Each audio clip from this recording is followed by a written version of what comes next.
John అక్షరంతో ప్రారంభమయ్యే ప్రముఖ వ్యక్తుల గురించి సింపుల్‌గా ఒక దగ్గర రాసుకొని చదివి ప్రాక్టీస్ చేయండండి. సో, ఫస్టు జ్ఞాని జైల్ సింగ్ గారు భారతదేశానికి మొదటి సిక్కు రాష్ట్రపతిగా వ్యవహరించిన వారెవరు? జ్ఞాని జైల్ సింగ్ గారు. తర్వాత జాకీర్ హుస్సేన్ మొదటి ముస్లిం రాష్ట్రపతి.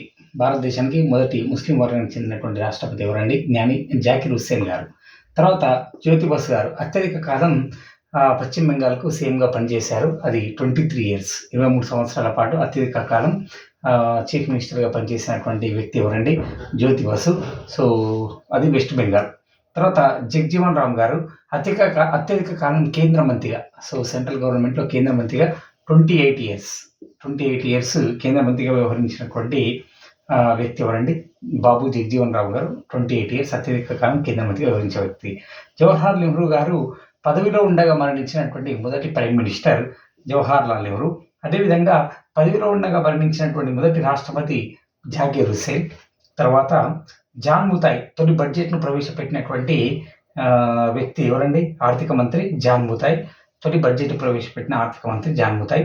జయంతి పట్నాయక్ గారు మొదటి జాతీయ మహిళా కమిషన్ చైర్పర్సన్‌గా వ్యవహరించినటువంటి వారు ఎవరండి? జయంతి పట్నాయక్. వీళ్ళందరూ కూడా మొదటి అక్షరం జా లెటర్ తోటి ప్రారంభమవుతుంది. ఈ విధంగా సింపుల్ జ్ఞాపకం పెట్టుకోవడానికి ట్రై చేయండి. థాంక్ యూ అండి. Thanks to all.